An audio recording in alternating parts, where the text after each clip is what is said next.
होय होय, मी छत्रपती शिवाजी महाराज बोलतोय. मी कोण आहे हे जाणण्यासाठी तुम्हाला पुन्हा एकदा इतिहासाचं स्मरण करावं लागेल. आठवावं लागेल तर 1600 मधला काळ.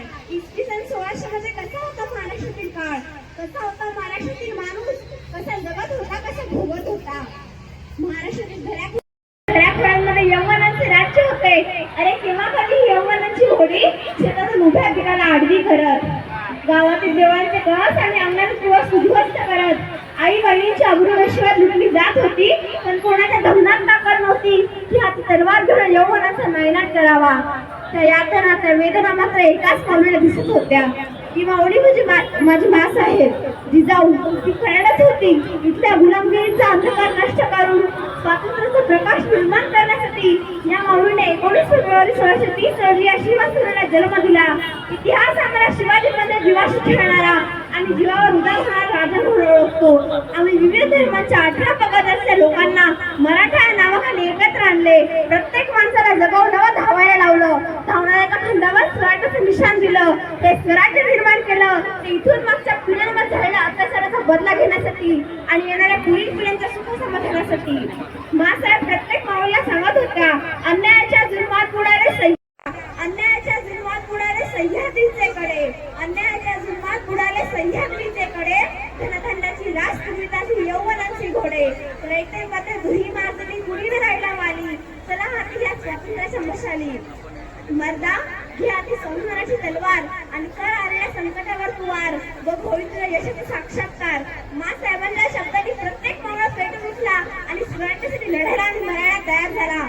मग बघता बघता हे स्वराज्य प्रत्येकपणाने चंद्राच्या खोलीप्रमाणे वाढत वाढत निघालं. होय होय, आम्ही तेच छत्रपती शिवाजी महाराज बोलतोय. पण एक प्रश्न पडतो, 350 वर्षांनंतरही काम या स्वराज्यात आलोय. खुद्द मासाहेबांनी मला धाडलंय. मासाहेब म्हणाल्या, शिवबाचा बघून या स्वराज्य. 350 वर्षांनंतर किती सुंदर देखणं असेल आपलं स्वराज्य. आता स्वराज्य म्हणजे केवळ महाराष्ट्रच नव्हे तर संपूर्ण महाराष्ट्र देश असेल. पूर्ण भारत देश स्वराज्य बनवण्याचं स्वप्न आता आपल्याच माणसांनी पूर्ण केलं असेल. या स्वराज्यात शेतकऱ्यांना, गोरगरिबांना अभय सन्मान असेल. प्रत्येक स्त्रीचा मान असेल. जातीवाद धर्मावर तर कुठेच नसेल. प्रत्येक माणूस माणुसकीवर प्रेम करत आयुष्य जगत असेल. प्रत्येक माऊली शिवाजी आणि संभाजी घडवत असेल तर ताजमहालापेक्षा सुंदर आपले गड किल्ले असतील. भ्रष्टाचार तर कुठेच नसेल. आपल्या स्वराज्याचा इतिहास संपूर्ण जगाला आदर्श ठरत असेल. मासाहेब म्हणाल्या, शिवबा जा आणि स्वराज्याचा प्रत्येक माळा बघून या. जा, पुन्हा स्वराज्यात जा. आम्ही मासाहेबांनीच सांगितलेलं स्वराज्य बघायला आलोय. पण इथे आल्यावर दिसतंय हे तर स्वराज्य नाही. आमच्या महाराज साहेबांच्या संकल्पनेतलं, मासाहेबांच्या स्वप्नातलं आम्ही आणि आमच्या मावळ्यांनी सत्ता उतरवलेलं आणि संभाजी महाराजांनी खांद्यावर पेरून नेलेलं हे तर एकच राज्य नाही. अहो, इथे तर आमच्या जन्मतारखेवरूनच वाद होतात. जातीवाद धर्मावर नाही तर प्रत्येकाच्या नसात फिरलाय. आया बहिणींवर अत्याचार होत आहेत. आज ना माऊली शिवाजी आणि संभाजी नाही तर परदेशातले सुपरमॅन आणि स्पायडरमॅन घडवायचे आहे. अहो, 700 वर्षांची गुलामगिरी संपून अवघ्या 40 वर्षात स्वराज्य निर्माण केलं होतं आम्ही. राजे पुन्हा या, राजे पुन्हा या अशा हक्कावर